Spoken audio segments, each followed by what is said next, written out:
Existe uma arte marcial que muita gente subestima. Não porque ela seja fraca, mas porque ela engana. À primeira vista, o Silat parece quase uma dança, movimentos fluidos, leves, até bonitos de assistir. Mas por trás dessa aparência existe algo completamente diferente. Existe um sistema criado para combate real, pensado não para pontuar ou impressionar, mas para encerrar uma luta o mais rápido possível. E o mais impressionante, quase ninguém percebe o quão eficiente ele realmente é. Hoje, no mundo marcial, você vai entender exatamente por quê. A maioria das artes marciais que conhecemos hoje foi moldada por regras. Existe tempo de luta, sistema de pontuação, categorias de peso e limites claros do que pode ou não ser feito. Isso cria um ambiente controlado, onde o objetivo muitas vezes não é finalizar rapidamente, mas vencer dentro de um conjunto de regras. O Silat nasce fora desse cenário. Ele foi desenvolvido em contextos reais de conflito, onde não existia árbitro, nem tempo para pensar, nem segunda chance. A única prioridade era sobreviver. E isso muda completamente a lógica da luta. No Silat, cada movimento precisa ter um propósito imediato. Não existe espaço para golpes de teste ou ações apenas para pontuar. Tudo é pensado para causar impacto real, interromper, desequilibrar ou incapacitar o oponente. Essa mentalidade cria um estilo mais direto, mais agressivo e, muitas vezes, mais eficiente em situações reais. Enquanto outros estilos podem trabalhar em ritmo, leitura e construção de estratégia ao longo do tempo, o Silat tende a resolver o confronto no menor tempo possível. É uma filosofia onde menos movimento inútil significa mais chance de sobrevivência. Ângulos imprevisíveis. Um dos maiores diferenciais do Silat está na forma como ele quebra padrões de movimento que a maioria dos lutadores considera naturais. Em muitos estilos, o combate acontece dentro de linhas relativamente previsíveis. Ataques frontais, deslocamentos para frente e para trás, combinações lineares e, no máximo, alguns ajustes laterais. Com o tempo, o cérebro do lutador se adapta a esse tipo de padrão. Ele passa a antecipar movimentos com base em referências conhecidas. O Silat rompe completamente com essa lógica. Em vez de seguir linhas diretas, ele trabalha constantemente fora do eixo tradicional da luta. Os ataques surgem de diagonais pouco usuais, muitas vezes acompanhados de mudanças abruptas de nível, alternando entre posições mais altas e extremamente baixas. O corpo não se movimenta apenas para frente ou para trás, mas gira, entra em ângulos fechados, contorna o oponente e ataca de posições que fogem completamente do campo de visão esperado. Esse tipo de movimentação cria um problema sério para qualquer adversário, a perda de referência espacial. O oponente não sabe exatamente onde o ataque está vindo, nem qual será a trajetória do próximo movimento. E isso gera um atraso não apenas físico, mas mental. Porque antes de reagir, o cérebro precisa entender o que está acontecendo. E é justamente nesse ponto que o Silat ganha vantagem. A mente humana funciona através de reconhecimento de padrões. Quando ela identifica algo familiar, a reação é quase automática. Mas quando o padrão é quebrado, ocorre um pequeno travamento no processamento. Esse intervalo, por menor que seja, já é suficiente para comprometer a defesa. Em combate, milissegundos fazem diferença. E o Silat explora exatamente esse tempo perdido. Além disso, os ângulos no Silat não servem apenas para surpreender. Eles também são usados para acessar pontos cegos do oponente. Ao sair da linha direta de ataque, o praticante reduz o risco de contra-ataque e aumenta o controle da situação.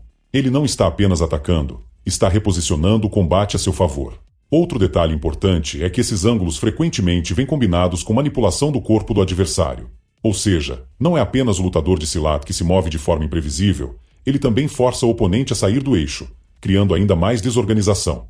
Isso amplifica o efeito de confusão e torna a reação ainda mais difícil. No fim, o que parece ser apenas movimento diferente é, na verdade, uma estratégia altamente refinada. O Silat não tenta ser mais rápido ou mais forte de forma direta. Ele tenta ser menos previsível. E em uma luta, quando você não consegue prever o que vem a seguir, você já está em desvantagem. Enquanto muitos estilos focam na troca direta de golpes, ataque e contra-ataque, o Silat adota uma abordagem mais econômica, o controle da estrutura do oponente. Isso envolve desequilíbrios sutis, manipulação de postura e uso de alavancas naturais do corpo humano. Em vez de tentar vencer pela força ou volume de golpes, o objetivo é fazer com que o adversário perca sua base. E quando a base é comprometida, tudo desmorona. A capacidade de atacar diminui, a defesa fica comprometida e a reação se torna mais lenta e descoordenada. O Silat explora exatamente esse momento.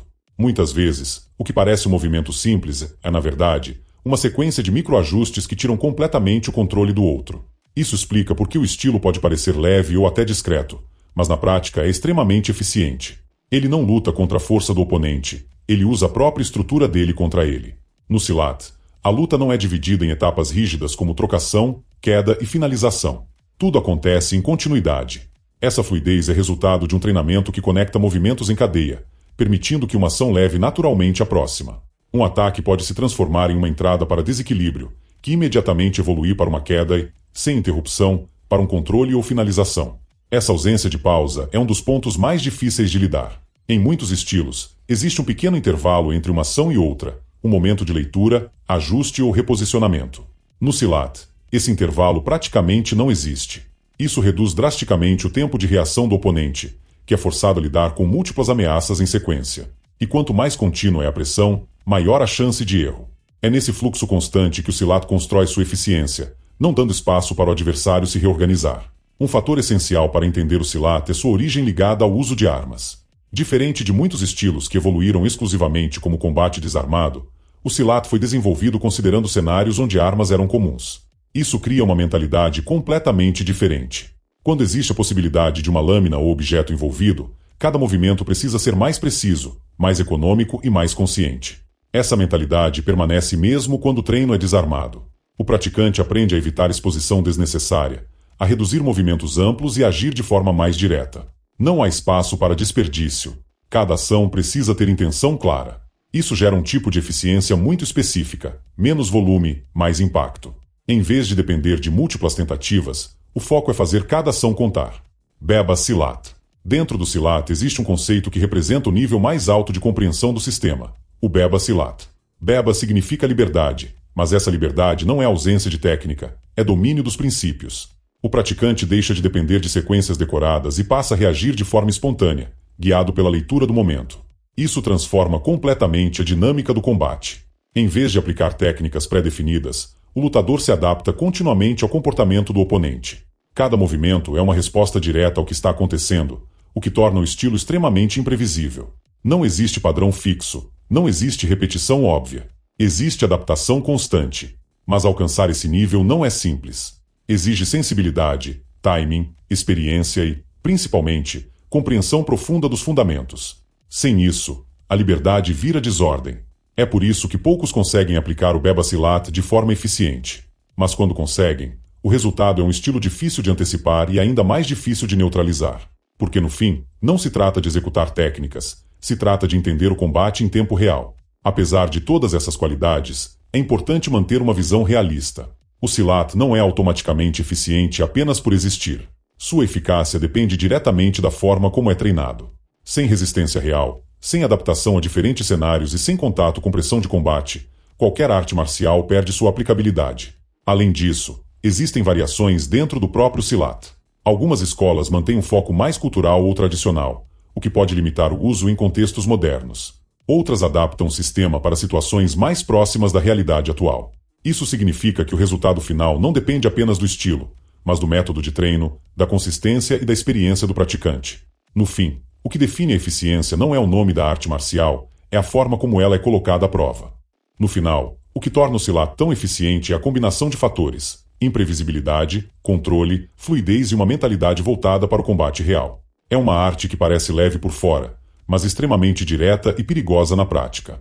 Agora eu quero saber de você. Você acha que o Silat funcionaria contra estilos modernos como MMA ou Muay Thai? Comenta aqui embaixo, porque dependendo da sua resposta eu posso trazer esse confronto no próximo vídeo. Se curtiu esse tipo de conteúdo, já deixa o like porque isso ajuda muito o canal a crescer. E compartilha com alguém que acha que já viu tudo no mundo das artes marciais, porque o Silat prova que ainda tem muita coisa escondida por aí. Nos vemos no próximo vídeo do Mundo Marcial.